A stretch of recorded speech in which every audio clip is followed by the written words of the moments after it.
Assalamualaikum warahmatullahi wabarakatuh. Boleh no? Terima kasih di atas kehadiran saudara-saudari sekalian, rakan-rakan daripada media. Hari ini kita telah pun mengadakan mesyuarat Jawatan Kuasa Bekalan Air dan juga penanaman padi untuk musim yang akan datang. Jadi kita dalam mesyuarat tersebut kita telah berbincang sedikit tentang prestasi atau pencapaian kita dalam musim 1 ni 2013, di mana bolehlah kita katakan purata setakat hari ini purata yang telah tercapai lebih kurang 6.95 tan berbanding per hektar berbanding dengan musim yang lalu corresponding period 6.25 tan. Jadi terdapat sedikit peningkatan yang kira telah membolehkan hasil yang pendapatan petani itu bertambah. Jadi selain daripada itu kita telah berbincang tentang perkara-perkara yang berkait dengan pengairan air untuk musim yang akan datang, iaitu bermula pada 19 September.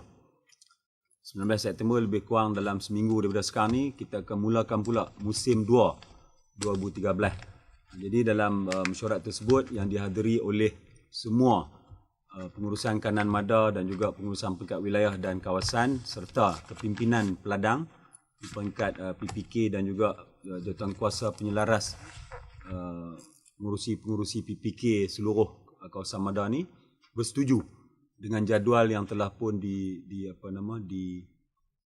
ditetapkan oleh mada. Jadi kita menyeru kepada pihak petani-petani di bawah untuk mengikut jadual yang telah ditetapkan supaya semua jadual sampailah ke peringkat tuaian yang akan datang ini mengikut seperti mana yang dirancangkan. Kerana kita sedar bahawa macam apabila ada setengah-setengah kawasan petani-petani dalam fasa-fasa mereka tertentu ni, mungkin fasa 1, fasa 2 dan fasa 3 yang lewat daripada jadual yang ditetapkan, bermula dengan persiapan tanah dia tu, kemudian dia mula menabur benih dan sebagainya, dia lewat. Akhir sekali dia pun akan lewat menuai. Tiba-tiba dalam tempoh menunggu 1-2 hari sebelum dia nak menuai itu, turunlah hujan yang lebat. Jadi apa yang sedang berlaku sehari 2 yang lalu, di mana terdapat petani yang tak sempat nak menuai dan terpaksa menanggung kerugian kerana padinya rebah dan sebagainya lah. Jadi ini adalah sebahagian daripada proses pendidikan, proses pemahaman yang diterapkan oleh mada setiap musim. Namun masih ada petani-petani yang tak mau nak dengar, tak mau nak ikut. Jadi bila tak nak ikut, macam contoh satu plot tu kawasan dia sebelah kiri kanan dah diambil, dah dituai padinya seminggu 2 yang lalu, tapi dia masih belum. Tiba-tiba datang hujan, turun hujan yang lebat, yang ruginya adalah dia sendiri. Jadi saya berharaplah sekali ni pihak petani-petani sekalian, lebih kurang 55,000 ni di Kedah dan Perlis ni, mengikut jadual yang telah ditetapkan, kerana pihak mada membuat jadual tersebut, membekal air itu pun mengikut kapasiti, kemampuan dan sebagainya. Jadi mada tak mampu nak memberi air yang lebih sekiranya tak cukup, kerana kita pun ada proses mengawal dam dan sebagainya.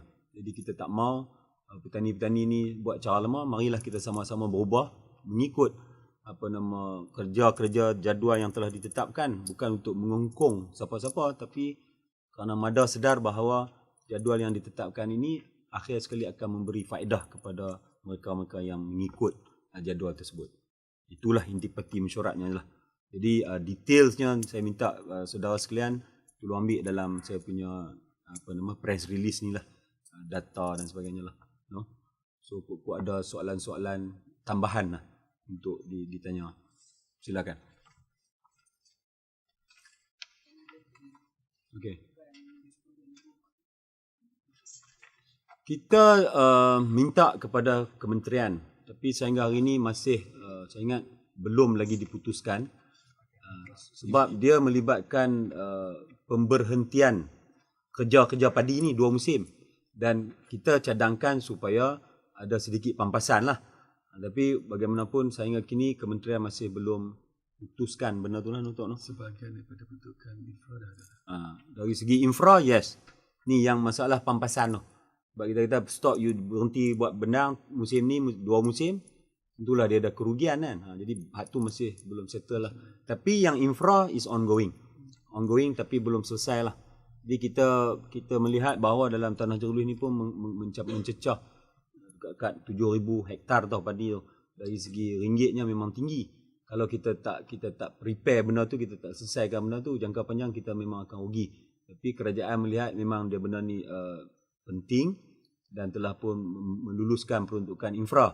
Cumanya yang kita kata tadi pampasan tu lah yang masih belum selesai di peringkat kita masih berbincang apakah bentuk yang sesuai kita ganti dan sebagainya lah. Sebab kita kena ingat kerajaan bukan hanya membelanjakan infra, mungkin nak kena tolak tanah, meratakan tanah dan sebagainya, tapi kita juga nak kena fikirkan soal kerugian. Bukanlah kerugian sebenarnya, kalau kita biar itu pun dia tak ada hasil juga dan dia pun tak dapat apa juga kan. Tapi oleh kerana atas ihsan ni kita mohon lah dengan harapan dapat kelulusan, tapi perkara ini belum dapat lagi lah.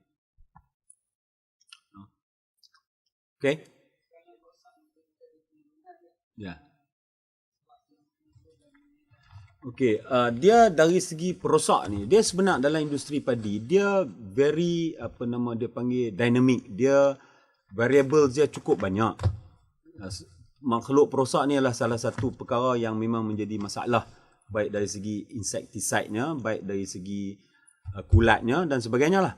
Tapi musim baru ni kita melihat ada penurunan. Saya bertanya kepada pengurusan kanan, adakah ini berkait rapat dengan benih? Sebab hari ini kita menggunakan benih padi kebai, CL2 kan, CL2. Jadi benda ni masih dalam penyelidikan MADA. Dia nak kena tengok correlation dan kaitan itu, adakah benih padi ini betul-betul. Tapi mungkin musim ini ada penurunan, tiba-tiba musim depan benih yang sama tapi masih ada.